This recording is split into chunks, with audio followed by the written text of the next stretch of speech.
Hi guys, so I've written down the 10 lessons in 2023 and sent to my email list previously before, but I decided to create a video that's more raw and authentic to myself to share the lesson with you guys. 2023 has been an awesome year for me. I have met my goals, money goals, my life goals, and also the best thing that happened to me was having clarity on what I wanted to do in life, in my business, and really having more time for myself to do what I want. So a few people and students and people alike, my friends, actually asked me, how do I actually get that clarity for myself in life? And I found that it was a very interesting question. So I actually penned down a few of my thoughts on my lessons that I learned through in 2023.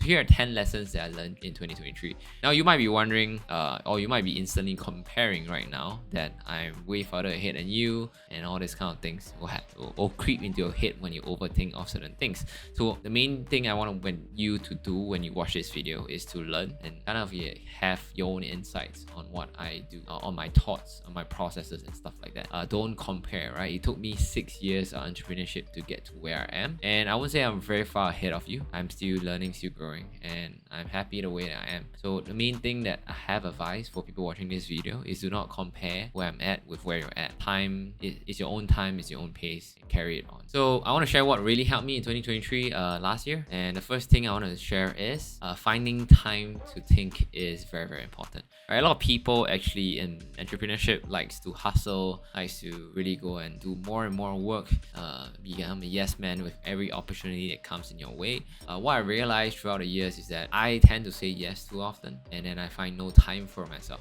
The best actions and the best plans and the best ideas always come when I have a lot of time to think, because I think of working on the business rather than working in the business. And for example, one of the situation I was in previously was solving an SEO problem.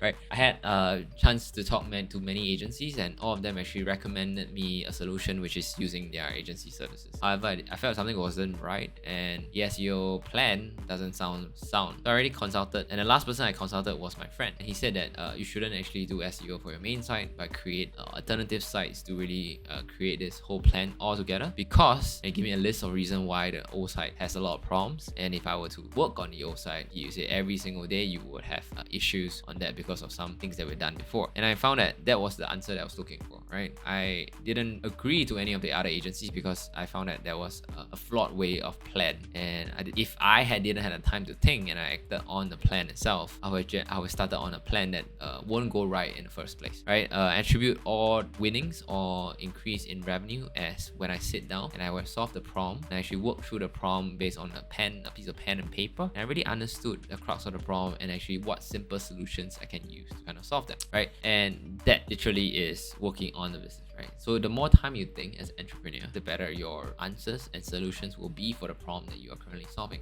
Now, I'm not asking you to overthink, but think from the perspective of the problems and the solutions that you can create with your resources, and that will give you unmatched and creative ideas to solve the current problems, right? So second thing that I learned in 2023 is be clear on your goals, right? I learned this like at the start of the year, is that when you're very, very unclear of what you want to do in life or what you want your business to be like, you be very unclear in the actions and you be very fickle in doing certain things, right?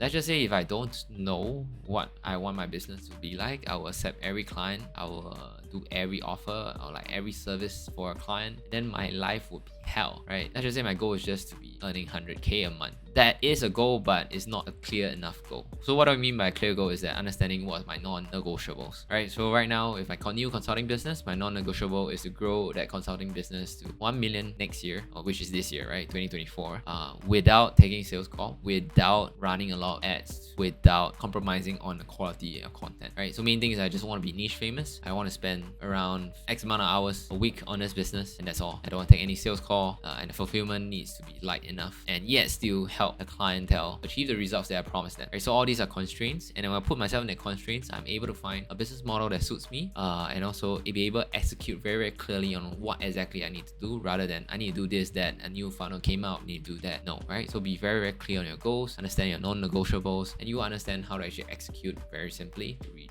your goals itself, right? So the third thing is it's easy to make money if you focus on one thing at a time, right? It's similar to the second goal, right? Which is like be clear on your goals. But a lot of times we say yes to a lot of opportunities that say like a friend comes to you and say this opportunity is gonna make boatloads of money and you should say yes, right? Then you'll be like, okay, maybe I want to say yes. And then you have your other e-commerce thing, you have a coaching thing, other people come and say like, can you do coaching for them? Can you do an agency service for them? And all these opportunities come at you at once, right? The easiest answer is to say no to any of them and be, once you're clear on your goals, you know what business model you're going to go to, say yes to only that and only that alone. And when I did that, I made so much more money than previous times in the agency world where I just said yes to every other service I could possibly do, and my whole team was burnt out, I was burnt out, I don't know what crap I was doing. And that's literally my experience, right? So if I can focus on one offer and one business model, I can make easily, like the first month I already made like 50 to 100k. I collected 50k, I made over $100,000 from a bunch of people, and it wasn't that difficult as I thought it would be. It was just an ask and a focus, like sheer blinder focus on actually what I need to do, what I'm gonna do, and actually opportunities that are not aligned, I'll just say no, right? Once I did that, I made so much more money compared to previous years, and that really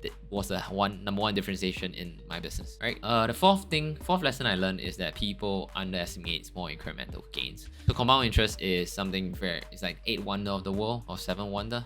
In that point is that people always underestimate the gains, right? If you want to lose weight, you actually go to the gym 2-3 times a week consistently, right? If you skip a week, I don't think that you're going to lose weight. Same thing for marketing, same thing for business. If you want to generate great leads, you need to run the ads, you need to create the ads every single week and keep that grind moving over and over and over again, right? So the more ads you create, the better you get at creating ads, the better lower CPL you get, the more results you get, right? Same for content. The more content you do, videos like this, you get better at speaking to the camera, you get better at actually expressing yourself, you get better at creating better ideas. Then incremental gain goes way longer, right? I've seen people actually taking shortcuts all along in my journey, my friends, competitors, and even acquaintances, and they never work out in the end. They might get a small win here and there, but the people who actually kept going at the main thing, the focus on the fundamentals, always win in the end. And it's like what I heard in the podcast in My First Million. Sean, one of the co-hosts in My First Million, actually said that he and his friend actually did a 100k Twitter followers group, and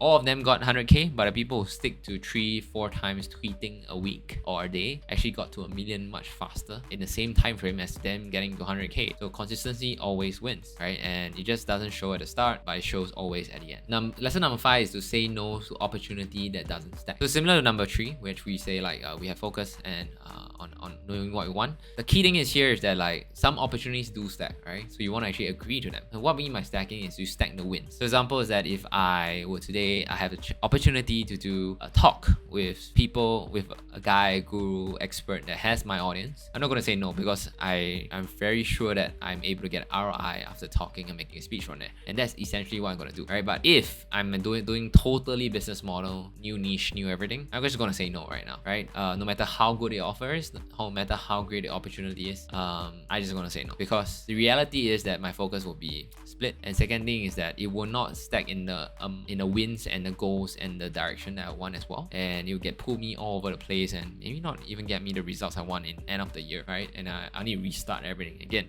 So I might as well just do the right thing and just say no. So lesson number 6 is delegating more instead of doing more, right? So a lot of times when we learn about entrepreneurship, a lot of people say you need to work harder, and the reality is you need to work smarter than harder. So working harder isn't a solution. I can work 20 hours a day and just sleep 4 hours and I'll more or less fall sick, but the thing is you can delegate smartly, right? So I think this year I hired a personal assistant. It's actually saved close to 40 hours a month for me, doing all the invoices that I don't like, posting on socials, helping me repost things, helping me gather invoices, helping me arrange my calendar, arrange my inbox so that it doesn't get cluttered. All these are very, very important, and it saves so much time because I hate doing it, right? It's not saying a low-level task, but rather as things that you can delegate out very, very easily. So the number 1 hire I advise all entrepreneurs is your personal assistant as the first hire. Then you hire all the fulfillment things and everything, because you want to free up your time first to think, to decide, really jot down your thoughts so that you can grow the company much further. Number 7 is health is wealth, right? So the big C actually helped me understand this, right? During when the pandemic happened, a lot of times I was stuck at home. I couldn't really do much exercises. I tried my best to do, but I was getting like fatter in a sense, and I felt very, very unhealthy. My brain was all over the place. I wasn't able to focus much, and I had been failing my fitness tests in army past 2 years, right? So it made me realize that actually health is wealth, and that I should focus on, right? Need to focus on my health. Need to get back my physique. Need to get back my mental clarity and my willpower as well. So previously when I was running, I was a track athlete. I had a lot of willpower. I knew I can grind days working. Right now is not that case. It might be I'm older, might be because I never exercised, but I would like to actually get back so that. And I also saw a lot of friends passing away, and were nowhere near 80 years old. They were very young, having like health issues, and that's not where I want to go to. I want to live a long life, healthy life, and a successful life as well. Number 8 is to stick to the plan and stop FOMOing. Means fear of missing out. Stop feeling that you're missing out on things, right? So stop changing funnels, stop changing the plan, stop changing all these kind of things before the consistency, the compound interest kicks into place, right? It is very easy to see the shiny new object outside that people have kind of like dangling in front of you, but there's no point doing that. Everything works. It's just how hard you work at it in your fundamentals, the foundations, and the compound interest that stacks.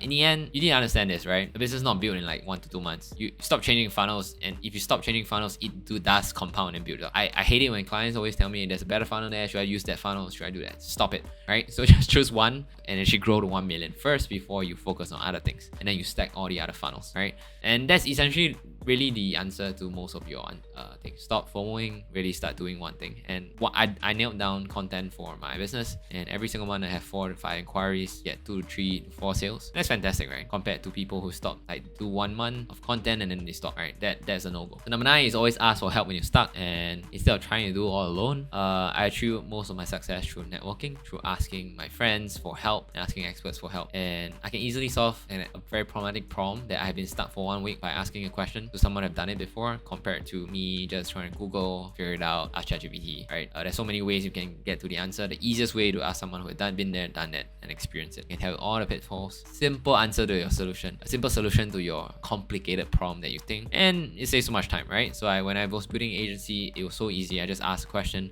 My friends, how do I scale an agency? How do I do this? How do I hire people? I get the answer instantly. And I apply, execute it, I grow the agency. Same thing for my consultancy, same thing for everything. Sometimes you need to pay to get that answer, and I'll be more than willing to pay, right? Number 10 is the last point that I would like everybody to really understand, be it if you're a client, if student, if you're watching this as an audience, is always have your own opinions, right? I can tell you today to do something, and the key is that if you do not have your own opinions, you get swayed very easily, right? And if I have 10 coaches telling you 10 different things, you basically go crazy because you get stretched in 10 different directions. So understand this, right? If you want to do your own business, if you want to become an entrepreneur, if you are already an entrepreneur, have your own opinion, be strong in it, right? If I say do low ticket funnels, you can say maybe I would do low ticket funnels if it's aligned with my business. Does it align with my business? Have their own thought process, that thinking process before you decide on anything. And if you have a strong opinion on what you want to do, that's great, right? It might be right, might be wrong. The thing is that if you do not have an opinion, other people tell you what to do, and that is the worst thing that can happen in your business and for yourself in your life as well. You start entrepreneurship for freedom of choice for yourself. You do not do it for other people. So no matter who you're listening to, even me, have your own opinion and you actually thrive, right? I pride everything with my own thinking, my own opinions before I execute on anything. And that has helped me and saved my ass so many times. Although sometimes it backfires and I learn from it. It's not like you won't learn from it. The thing is that always trust your gut, trust your opinions, and it's your life, your method, your business, your way, do it your way, right? So that's all the 10 lessons that I have to share with you guys today. If you like this video, please like and subscribe, and I'll see you in the next one.